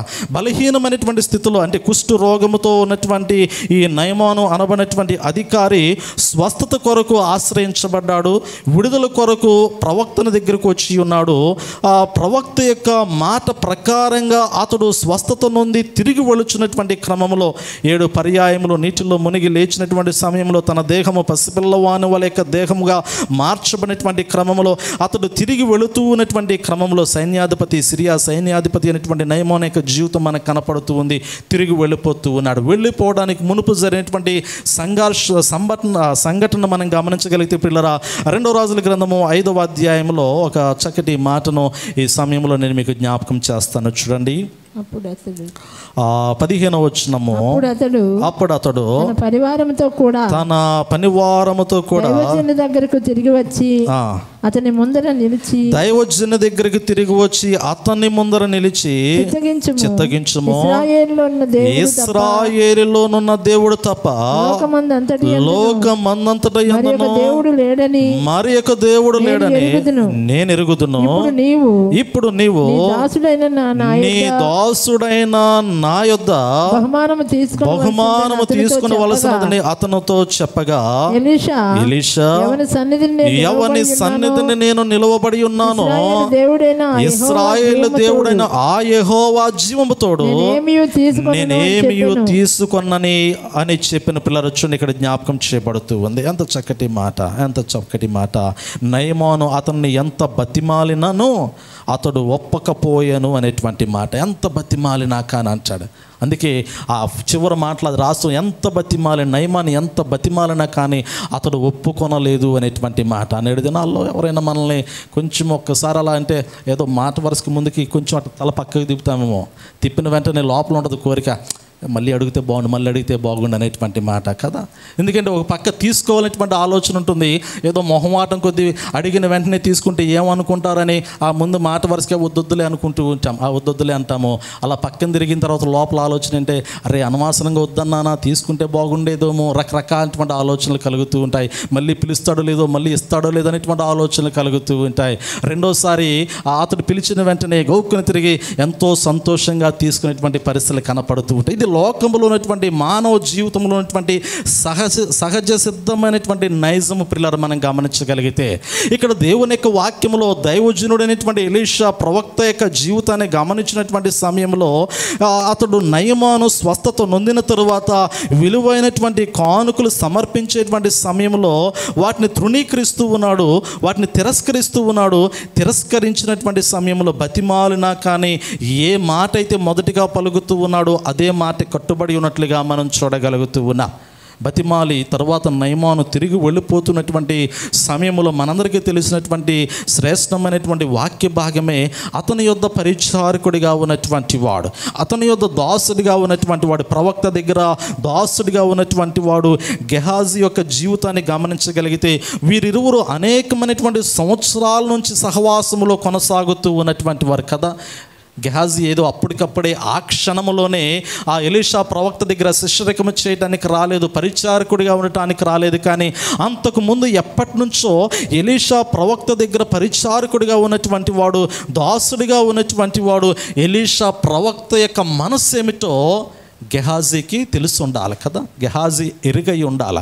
కానీ పిల్లరా, ప్రవక్త యొక్క మనసు కూడా తెలుసుకోలేనటువంటి స్థితిలో ఆ ఎలీషా ప్రవక్త దగ్గర సహవాసము చేస్తూ ఉన్నాడు గెహాజీ. పిల్లరా, నేటి దినాల్లో చాలామంది దేవుని ఉద్దేశం ఏమిటో, దేవుని తలంపులు ఏమిటో, దేవుని చిత్తములు ఏమిటో తెలుసుకోలేనటువంటి స్థితిలో దేవుని దగ్గరే సహవాసము చేస్తూ ఉన్నారు. అసలు దేవుని ఉద్దేశం నా పట్ల ఏమన్నది, దేవుని చిత్తము నా పట్ల ఏమన్నది, దేవుని ప్రణాళిక నా పట్ల ఏమన్నది, నేను దేవుని చిత్త ప్రకారంగా ఎంతవరకు జీవించగలుగుతూ ఉన్నాను, ఎంతవరకు నడవగలుగుతూ ఉన్నాను, ఎంతవరకు దేవుని ఉద్దేశాలకు అనుకూలమైనటువంటి రీతిలో దేవునికి సమీపంగా నేను రాగలిగానని తెలుసుకోవడానికి ఇష్టపడలేనటువంటి స్థితిలో నేటి దినాల్లో చాలామంది ఉన్నారు పిల్లరా. నిజమే కదా. ఈ యొక్క వాక్య భాగాన్ని గమనిస్తూ ఉన్నటువంటి సమయంలో నయమాను తిరిగి వెళ్ళిపోతూ ఉన్నాడు. ఎలీషా ప్రవక్తకి నయమానికి మధ్య జరుగుతున్నటువంటి సంభాషణ అంతా కూడా ఎక్కడో ఒక చోట మూలన నక్కి చూస్తున్నటువంటి వాడు కావచ్చేమో గెహాజీ. ఎందుకంటే విలువైనటువంటి ఆభరణాలు ప్రవక్త తిరస్కరిస్తూ ఉన్నాడు, ఎలీషా ప్రవక్త తిరస్కరిస్తూ ఉన్నాడు. ఈ సంభాషణ అంతా కూడా గెహాజీ వింటూ ఉన్నాడు. నయమాను తిరిగి వెళ్ళిపోతున్నటువంటి సమయంలో తన మనసులో ఉన్నటువంటి ఆలోచన ఏమిటంటే, ఇదిగో నా యజమానుడు కాదన్నటువంటివి, దైవజనుడు కాదన్నటువంటివి, దేవుడు వద్దన్నటువంటివి నేను ఎందుకు తీసుకోకూడదు అనేటువంటి ఒక ఆలోచన కదా. నేటి దినాల్లో దేవుడు ఏదైతే వద్దంటాడో దాన్ని కోరుకోవడానికి చాలామంది ఇష్టపడుతూ ఉంటారు. నేటి దినాల్లో నీ జీవితంలో ఏది వద్దు, ఏది అవసరమని దేవుడు జ్ఞాపకం చేస్తాడో వద్దన్నటువంటి వాటి వరకు పరిగెడతారు. అవసరము నీకు ఇది అన్నటువంటి వాటి నిమిత్తము పొందుకోవడానికి ఇష్టపడరు పిల్లలు. నేటి దినంలో పరిశుద్ధాత్మలో జీవితాన్ని గడుపుకోవడం అనేది ఎంతో సంతోషకరము, అది ఆశీర్వాదకరము. నేటి దినాల్లో ఇది చాలా ముఖ్యము, చాలా అవసరము. కానీ ఆత్మలో పరవశించడము, ఆత్మలో గడపటం అనేది చాలామంది ఇష్టపడలేనటువంటి స్థితి పిల్లలు. చూడండి, వాక్యాన్ని గమనించగలిగితే ఈ 2 రాజుల గ్రంథంలో నేను మీకు జ్ఞాపకం చేస్తూ ఉన్నాను. ఆ 20వ వచనాన్ని ఒకసారి చదువుదాం. 20వ వచనాన్ని. అంతటా దైవజనుడైన ఎలీషాకు సేవకుడకు గెహాజీ సిరియనుడైన ఈ నయమాను తీసుకుని వచ్చిన వాటిని అంగీకరించుటకు నా యజమానునికి మనసు లేకపోయిన అంటాడు కదా. ఇతనికి మనసులో ఉన్న కోరిక నెరవేర్చుకోవడానికి ఏం పలుకుతున్నాడు, నా యజమానునికి అసలు మనసు లేదు. ఇంత విలువైనటువంటి నగలు, ఇంత విలువైనటువంటి ఆభరణాలు, ఇంత శ్రేష్టమైనటువంటి వస్త్రములు నీవు ఇస్తున్నప్పటికీ తిరస్కరించాడు అంటే ఎంత కఠినమైనటువంటి మనసు కదా. నా యజమానుని యొక్క మనసు ఎలాంటిదంటే చాలా కఠినమైనటువంటి మనసు. అరే, ఎంత కష్టపడినా కానీ సంపాదించలేనటువంటి సంపాదన, రెయ్యింబగులు శ్రమించినా కానీ సంపాదించలేనటువంటి సంపాదన, కష్టపడకుండానే చాలా తేలిగ్గా దగ్గరికి వచ్చినప్పటికీ కూడా వాటిని తీసుకోకుండా వాటిని తృణీకరిస్తున్నాడే అనేటువంటి ఒక మాట కదా. ప్రస్తుతము మనం గమనించగలిగితే మంచి వేడివేడి వాతావరణం మనకు కనపడుతూ ఉంది కదా. ఎవరెంత పంచుతారో కూడా తెలియదు. నిజమే, ఒక మాటలో చెప్పాలి అంటే ఎంతమంది ఎన్ని రకాలుగా ఎదురు చూస్తుంటారో కూడా తెలియదు. అర్రే కొంచెం అర్థమైపోయింది అనుకో, నేను విపులంగా చెప్పనులే కానీ నేను సింపుల్గా మాత్రమే చెబుతూ ఉన్నాను. పక్కింటికి ఎక్కడన్నా వచ్చారనుకోండి, అరే ఆ ఇంటికి వచ్చారా, మా ఇంటికి ఎందుకు రాలేదనేటువంటి ఒక ఆలోచన వస్తుందా రాదా? అక్కడెంత ఇచ్చారు ఇక్కడెంత ఇచ్చారనే మాటలు వస్తాయా రావా? సంపాదన ఊరికి వచ్చి దాన్ని ఎందుకు బాగొట్టుకోవాలా? ఊరికి వచ్చి దాన్ని ఎందుకు బాగొట్టుకోవాలా? ఇక్కడ గెహాజీ యొక్క ఆలోచన ఏమిటంటే, నా యజమానునికి కొంచెం కూడా మనసు లేదు. నువ్వు స్వస్థత పడ్డావు, ఏదో కానుకిస్తానన్నావు, తీసుకోవచ్చు కదా, తీసుకోకుండా తిరిగి పంపించేస్తున్నట్టు ఎంత కఠినమైనటువంటి మనసు కలిగినటువంటి వాడు నా యజమానుడు. అరే పోనీ తనకు నచ్చకపోయింది, తనకు వద్దకపోతే వచ్చు, పక్కన మేము ఉన్నాం కదా, గుంటకాడు నక్కల్లాగా మేము కాసుకుని ఉన్నాం కదా, మాకన్నే వచ్చు కదా తనకు తీసుకోకపోయినా కానీ. అరే మమ్మల్ని కూడా గుర్తుపెట్టుకోకుండా తిరిగి పంపించేస్తున్నాడే అనేటువంటి ఒక ఆలోచన. అందుకే గెహాజీ నయమాను దగ్గర మాట్లాడుతున్నటువంటి మాట ఏమిటంటే, నా యజమానునికి ఏమి లేదు, మనసు లేదు, కొంచెం కూడా మనసు లేదు, కొంచెం కూడా మనసు లేదు, జాలి లేదు, దయ లేదు, ఏమీ లేదు. సింపుల్గా తిరస్కరించేశాడు అంతే. అరే నీ చేతిలో ఉన్నటువంటి విలువైనటువంటి వాటిని కాదనుకున్నాడు. ఎంత కఠినమైనటువంటి మనస్సు కలిగినటువంటి వాడు. నిజమే ప్రియులారా, గెహాజీ వాటిని ఆశించాడు, వాటిని తీసుకున్నాడు, ఇంటిలోనికి తెచ్చుకున్నాడు, దాచుకున్న తరువాత అసలు యజమానుని యొక్క మనస్సేమిటో తెలియనటువంటి స్థితిలో అక్కడ బ్రతుకుతున్నటువంటి వాడు గెహాజీ. ఒక మాటలో చెప్పాలి అంటే యజమానుని యొక్క మనసును అర్థం చేసుకోలేదు. నేటి దినాల్లో చాలామంది దేవుని అర్థం చేసుకోలేకపోతూ ఉన్నారు, దేవుని ఉద్దేశాన్ని అర్థం చేసుకోలేకపోతూ దేవుని బిడ్డలుగా గెహాజీలాగా చాలామంది ప్రస్తుత దినాల్లో బ్రతుకుతూ ఉన్నారు. ఒక మాటలో ఎందుకు నేను ఈ లేఖన భాగాన్ని జ్ఞాపకం చేస్తూ ఉన్నాను అంటే, గెహాజీ లాంటి మనసు కలిగినటువంటి వారు నేటి దినాల్లో చాలామంది ఉన్నారు. లోకపరమైనటువంటి వాటిని ఆశించి పరిగెడుతూ ఉన్నారు, కానీ లోకపరమైనటువంటి వాటిని సంపాదించుకోవడానికి దేవుని కాదని పరిగెడుతూ ఉన్నారు. కానీ అసలు దేవుని ఉద్దేశం నా పట్ల ఏమై ఉన్నది, దేవుని తలంపు నా పట్ల ఏమై ఉన్నది, దేవుని ఆశీర్వాదాలు నేను దేవుని యొద్ద ఎలా పొందుకోవాలి అనేటువంటి మనస్సు నిలపలేక ప్రియులారా లోకానుసారమైనటువంటి స్థితిలోనికి మనస్సును మరల్చుకున్నటువంటి వారై పరిగెడుతూ ఉన్నట్లుగా వాక్యంలో మనం చూడగలుగుతూ ఉన్నాం. చూడండి, వాక్యంలో నేను మరలా మీకు జ్ఞాపకం చేస్తాను. 2వ రాజుల గ్రంథము 5వ అధ్యాయము 26వ వచనాన్ని మనం గమనించగలిగితే, అంతటా ఎలీషా వానితో మనుషుడు, ఆ పై వచనం కూడా చదవండి అమ్మ, 24వ వచనము. మెట్ల దగ్గరకు వారు రాగానే వారి యొద్ద నుండి గెహాజీ వాటిని తీసుకొని ఇంటిలో దాచి వారికి సెలవీయగా వారు వెళ్ళిపోయి అతడు లోపలికి పోయి తన యజమానుని ముందర నిలువగా ఎలీషా వానిని చూచి గెహాజీ నీ వెచ్చట నుండి వచ్చితవని అడిగినందున వాడు నీ దాసుడునైన నేను ఎచ్చటికి పోలేదని. పిల్లలు చూసారా ఎంత చక్కటి మాట.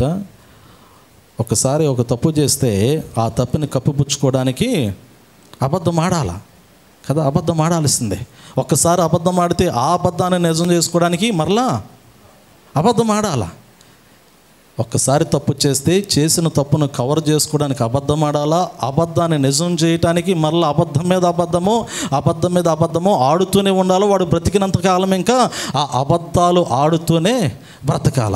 అదే ఒక్కసారి నిజం చెప్పు చూడు, గెహాజీ నిజంగా ఆ ఎలీషా ప్రవక్త దగ్గర నిజం చెప్పగలిగినట్లయితే చరిత్ర ఇంకో రకంగా ఉండేది. ఇక్కడ అబద్ధం ఆడుతూ ఉన్నాడు కాబట్టి పరిస్థితి మార్చబడింది పిల్లరా.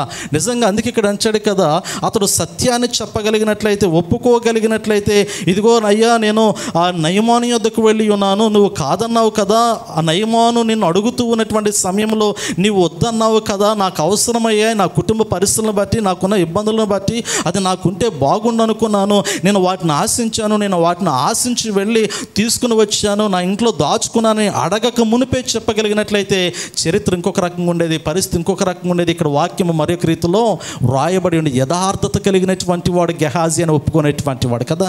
వాక్యాన్ని మనం గమనించగలిగితే తాను చేసినటువంటి తప్పు ముందుగానే ఒప్పుకున్నట్లయితే ఇదిగో తప్పు చేసి ఒప్పుకున్నటువంటి గెహాజీ అని వ్రాయబడేది. ఇక్కడ తప్పు చేశాడు, తన యజమానికి మనస్సు లేదు అనేటువంటి మాట పలుకుతూ ఉన్నాడు.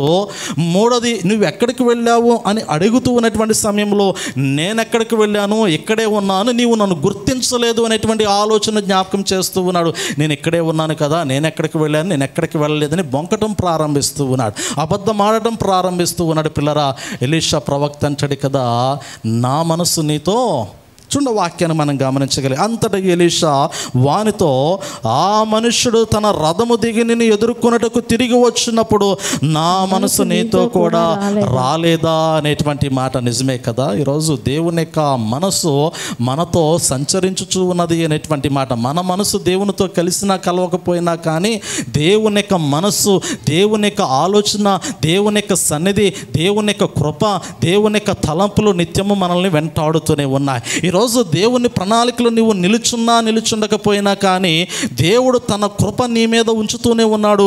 ఆ కృపలో నిన్ను నడిపించడానికి ఇష్టపడుతూ ఉన్నాడు. కానీ నడవడానికి మాత్రమే నీకు మనస్సు లేదు అనేటువంటి మాట జ్ఞాపకం చేస్తూ ఉన్నాను. ఇంకా నడవడానికి మనస్సు లేదు. మనస్సు లేనటువంటి వారే దేవుని యొద్ద ఉన్నటువంటి వారు చాలామంది ఉన్నారు పిల్లరా. అంటే దేవుణ్ణి అర్థము చేసుకోలేనటువంటి స్థితిలో ఉన్నటువంటి వారు. ఇక్కడ గెహాజీ తన యజమానుడైనటువంటి ప్రవక్త అయినటువంటి ఎలీషా యొక్క మనస్సును గ్రహించలేకపోయాడు. కానీ ఎలీషా ప్రవక్త గెహాజీ యొక్క మనస్సు ఎలాంటిదో జ్ఞాపకం చేస్తూ ఉన్నాడు కదా. ఎంత ప్రాముఖ్యమైనటువంటి మాట. నీవు ఆ మనుషుని ఎదుర్కోవడానికి వెళ్ళినప్పుడు నా మనస్సు నీతో కూడా రాలేదా? నేను కూడా వచ్చాగా నీతో పాటు, అవునా కాదా? ఎలీషా ప్రవక్త అంటూ ఉన్నాడు, శరీరధారిగా నేను ఎక్కడున్నా కానీ నా మనసు నువ్వెక్కడికి పరిగెడుతూ ఉన్నావో నీ వెనకే నా మనసు పరిగెత్తుకుని వస్తూ ఉన్నది. నీవు ఏ మూటలు అయితే పట్టుకుంటూ ఉన్నావో ఆ మూటలు పట్టుకునేటువంటి సమయంలో నా మనసు పక్కనే ఉన్నది.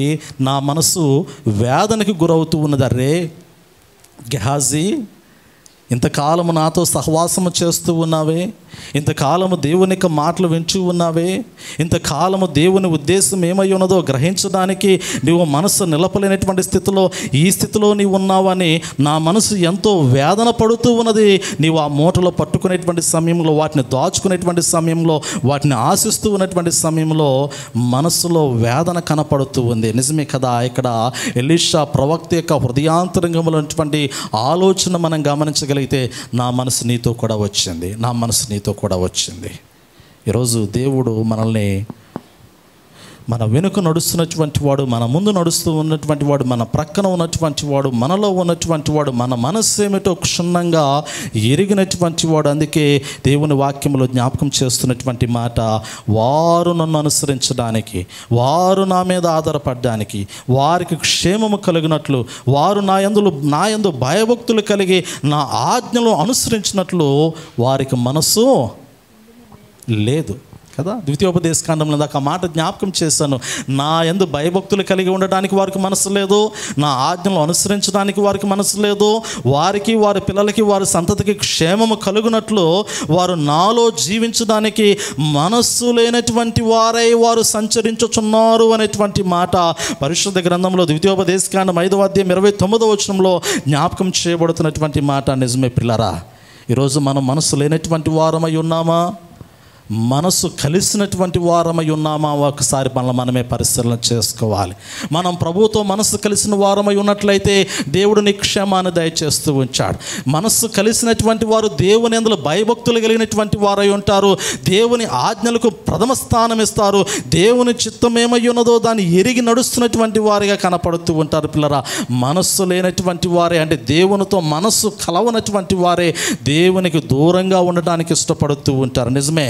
ఇర్మియా గ్రంథము 50వ అధ్యాయాన్ని గమనించినప్పుడు 50వ అధ్యాయం 5వ వచనములో ఇక్కడ గొర్రెలకి కాపరికి మధ్య ఉన్నటువంటి ఒక చక్కటి అవినాభావ సంబంధమును తెలియపరుస్తాడు. పిల్లరా, ఇర్మియా గ్రంథము 50వ అధ్యాయం 5వ చదవండి అమ్మ, ఎన్నటికీ మరవబడని నిత్య నిబంధన చేసుకుని, ఎన్నటికీ మరవబడని నిత్య నిబంధన చేసుకుని, యెహోవాను కలుసుకొందము రండని చెప్పు, యెహోవాను కలుసుకొందము రండని చెప్పుకొనుచు, సియోను తట్టు అభిముఖులై వెళ్ళు మార్గము అచ్చటికి వెళ్ళు మార్గము ఏదని అడుగుచూ వచ్చెదరు. ఇదే యెహోవాకు. పిల్లలు చూడండి, ఒక చక్కటి మాట. ఎన్నటికి మరవబడని నిత్య నిబంధన చేసుకొని యెహోవాను కలుసుకుందాము రండని చెప్పుకొని అంట. మనుషులు ఎలా ఉండాలి అంటే, దేవుని బిడ్డలు ఎలా ఉండాలంటే నిబంధన చేసుకోవడానికి రావాలంట. రే, దేవుడు మన జీవితాన్ని దీవించాడు, మనం దేవునితో నిబంధన చేసుకుందాం. దేవుడు మనల్ని ఆశీర్వదించాడు, దేవుడు నాకు ఒక ఉద్యోగాన్ని ఇచ్చాడు, దేవుడు నాకు ఒక గొప్ప కార్యాలు చేశాడు, ఆర్థికంగా అభివృద్ధి పరిచాడు, అప్పుల నుండి నన్ను విడిపించాడు, ఇదిగో నేను ఊహించినటువంటి మేలులు దేవుడు నా పట్ల చేసి ఉన్నాడు. నిజంగా మనుషులు ఎలా అనుకోవాలి అంటే, దేవుని బిడ్డలు ఎలా అనుకోవాలి అంటే, దేవుని ఆశీర్వాదాలు వారు చూస్తూ ఉన్నటువంటి సమయంలో ఇది దేవుని వల్ల నాకు కలిగినది కదా, దేవుని చేత నేను ఇలా దీవించబడ్డాను కదా, దేవుని వలన ఈరోజు నేను సజీవంగా ఆయన సన్నిధిలో ఉండటానికి కృపనొందినటువంటి వాడిగా ఉన్నాను కదా, ఇదంతా దేవుని వల్లనే నా ఎడల కలిగి ఉన్నది, నా కుటుంబం పట్ల కలిగి ఉన్నది అనేటువంటి ఆలోచనలోనికి ప్రతి వారు రావాలి పిల్లరా. కానీ దురదృష్టకరం ఏమిటంటే, ఏది జరిగినా కానీ అది వారి గొప్పతనమే. అవునా కాదా? ఒక ఉద్యోగాన్ని సంపాదించుకున్నామంటే అది నా జ్ఞానం అంటాము, నా యొక్క ఉన్నతమైనటువంటి తలంపులు అంటాము. ఆర్థికంగా కొంత ఎదుగుదల మనం గమనించుకుంటే అది నా కష్టార్జితము అంటాము.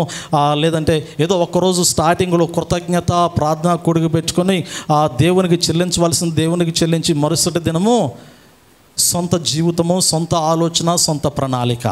ప్రారంభంలో మనం గమనించగలిగితే ఏదైనా నాది నాది నాది నాది అనేటువంటి ఆలోచనలోనికి వెళ్ళగలుగుతూ ఉన్నాము. కానీ ఇది దేవుని వలన కలిగినది, ఇది దేవుని ఇచ్చినటువంటిది, ఇది దేవుని వలన నేను పొందుకున్నది అనేటువంటి ఆలోచన కలిగినటువంటి వాడు ఎలా ఉంటాడు అంటే నిబంధన చేసుకుంటాడంట. నిబంధన నిత్యమైనటువంటి నిబంధన. అందుకే ఈ యెషయా గ్రంథము 50వ అధ్యాయం 4-5 వచనంలో ఎన్నటికి మరవబడని నిత్య నిబంధన చేసుకొని యెహోవాని కలుసుకోవడానికి వారు వస్తారంట. ఎవరిని కలుసుకోవడానికంటే దేవుణ్ణి కలుసుకోవడానికి వారు వస్తూ ఉంటారు. వారి మనసులు దేవునితో లీనమై ఉండటానికి వారి జీవితాలను, వారి కుటుంబాలను నడిపించుకుంటూ వస్తూ ఉన్నట్లుగా మనం చూడగలుగుతూ ఉన్నాం. 6వ వచనంలో జ్ఞాపకం చేయబడుతున్నటువంటి మాట మనం గమనించాం. నా ప్రజలు త్రోవ తప్పిన గొర్రెలుగా ఉన్నారు, వారి కాపరులు కొండల మీదకి వారిని తోలుకొని పోయి వారిని త్రోవ తప్పించారు. నిజమే కదా? ప్రస్తుత దినాల్లో మనం గమనించగలిగితే దేవుని యొక్క శ్రేష్టమైనటువంటి స్పష్టమైనటువంటి సజీవమైనటువంటి వాక్యములు గొర్రెలు పెరగట్లేదు, కానీ జీవపు మార్గంలో గొర్రెలు నడవలేకపోతూ ఉన్నాయి. కానీ శ్రేష్టమైనటువంటి పరిశుద్ధతలో గొర్రెలు వారి యొక్క జీవితాలు నడిపించుకోవడానికి ఇష్టపడలేకపోతూ ఉన్నాయి. కానీ ప్రస్తుత దినాల్లో చాలామంది కాపర్ల పిల్లల గొర్రెలను ఏ స్థితిలోనికి నడిపిస్తూ ఉన్నారు అంటే, నీకేది అవసరమో దాన్ని ఇవ్వడానికి దేవుడు వచ్చాడు, కానీ నిన్ను పరలోకానికి తీసుకుని వెళ్ళటానికి కాదు అనేటువంటి ఒక ఆలోచన కదా. నిన్ను పరలోకానికి తీసుకుని వెళ్ళడానికి దేవుడు వచ్చాడు అనేటువంటి మాట పక్కన పెడతారు. ఈ లోకంలో నీకేది కావాలో దేవుడు దాన్ని ఇవ్వబోతూ ఉన్నాడు. ఈ లోకంలో నీ జీవితాన్ని దేవుడు మార్చడానికి వచ్చాడు. ఈ లోకంలో నీ కష్టాలు తొలగించడానికి దేవుడు వచ్చాడు. ఈ లోకంలో నిన్ను అభివృద్ధి పరచడానికి దేవుడు వచ్చాడు.